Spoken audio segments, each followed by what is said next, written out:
유명한 테슬라의 창업자 일론 머스크가 설립한 민간 우주기업 스페이스X의 유인우주선 엔데버호가 국제우주정거장 도킹에 성공했습니다. 엔데버호를 쏘아올린 추진 로켓과 우주 비행사들의 탑승 캡슐은 모두 재사용한 것이고, 이는 우주 탐사의 새로운 장을 열었다는 평가를 받고 있는데요. 전기 자동차뿐만 아니라 우주에서도 성과를 보여주고 있는 일론 머스크. 그는 어떻게 무모한 도전인 스페이스X를 성공으로 이끌 수 있었을까요? 어렸을 때부터 화성과 우주에 무수한 관심을 가지고 있던 일론 머스크는 2002년 스페이스X를 설립했습니다. 그러나 그의 스페이스X는 초반에 무수한 실패를 맛보고 조롱을 받아야 했습니다. 일론 머스크가 연구 끝에 발사한 2006년 팰컨 1호는 발사 25초 만에 추락해버리고, 두 번째 발사도 회전축 이상으로 실패하고, 세 번째 발사도 실패하고 마는데요. 민간에서 로켓을 발사한다고 하더라도 로켓의 발사는 천문학적인 돈이 드는 만큼 세 번에서 네 번째 발사가 한계였습니다. 일론은 네 번째 발사에 모든 걸 걸어야 하는 상황에 처했습니다. 심지어 일론은 파산 직전까지 갔다고 전해집니다. 아마 여기서 대부분의 사람들은 포기했을 것입니다. 자본도 거의 떨어져가는 위기였고 글로벌 금융위기까지 덮쳤습니다. 심지어 국가에서 주도하는 우주 사업을 민간에서 시도한다는 것은 말도 안 돼 보였습니다. 이러한 상황에서 우주 산업에 모든 걸 거는 것은 바보 같은 일이었습니다. 그러나 일론은 모두의 우려에도 불구하고 네 번째 발사를 진행시킵니다. 2008년 네 번째 발사가 시작되었고, 모두의 우려 속에서 팰컨 1호가 발사되었습니다. 결과는 놀랍게도 팰컨 1호가 성공적으로 궤도권에 진입했습니다.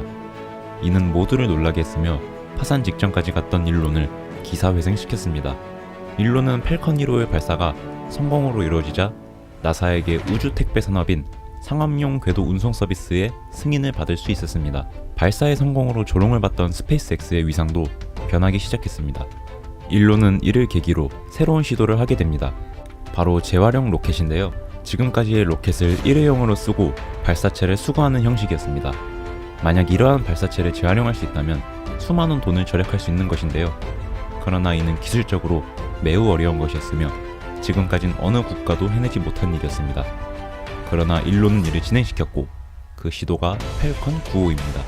팰컨 9호의 첫 번째 발사에서 화물우주선인 우주선 드래곤이 시범 비행에서 성공했고, 두 번째 발사에서는 진짜 우주선 드래곤이 궤도 진입에 성공했습니다. 심지어 세 번째 발사에서는 국제우주선 도킹에 성공하였는데요. 이후 드디어 스페이스X가 드래곤을 통해서 우주정거장으로 화물을 운송하는 데 성공하였습니다. 2015년 일론은 드디어 팰컨 9호를 재활용하는 데 성공하였는데요.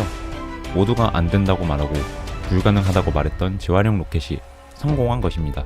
이와 더불어 팰컨 9호가 성공하기 이전 제프 베이조스가 설립한 블루 오리진에서도 이러한 재활용 발사를 성공하게 되면서 우주 산업을 민간에서 주도할 수 있다는 것을 보여주었습니다. 팰컨 9호 발사 이후 스페이스X는 세계적인 항공기업으로 성장하게 됩니다. 또한 가격 경쟁력에서도 보잉 같은 경쟁사를 압도하게 되는데요. 이후 일론은 끊임없는 연구와 계속된 도전 끝에 2018년 다시 한번 로켓 발사를 시도합니다. 그리고 드디어 스페이스X는 재활용한 로켓을 발사하고 귀환시키는 경이로운 기적의 장면을 보여줍니다. 바로 팰컨 헤비의 성공이었습니다. 그리고 이때 팰컨 헤비의 인공위성과 함께 테슬라 로드스터가 함께 우주를 여행하게 되었습니다. 이후 스페이스X는 2019년 유인 우주선 발사에 성공, 그리고 2020년에는 100번째 로켓 발사에 성공하는 모습을 보여주었습니다. 그리고 2021년 유인 우주선 도킹에 성공했습니다. 모두가 불가능하다고 말했고 사기꾼이라고 말했지만 결국 성공을 보여준 것입니다. 일론은 이와 함께 위성 인터넷 서비스인 스타링크라는 12,000개의 인공위성을 쏘아 올려 전세계 초고속 인터넷을 가능하게 하겠다는 계획을 진행하고 있습니다. 스페이스X의 궁극적인 목표는 모두가 알듯이 화성 이주 계획입니다. 일론은 이를 위해 솔라시티를 창업하고 현재 테슬라에서 인수한 상태인데요. 일론이 솔라시티를 창업한 이유는 화성에서는 생존을 위해 태양광이 필요할 것이라고 생각했기 때문입니다. 심지어 일론 머스크는 자신이 부자로 죽지 않을 것 같다고 합니다. 그는 자신의 재산을 화성 이주에 모두 사용할 것이라고 말하고 있는데요.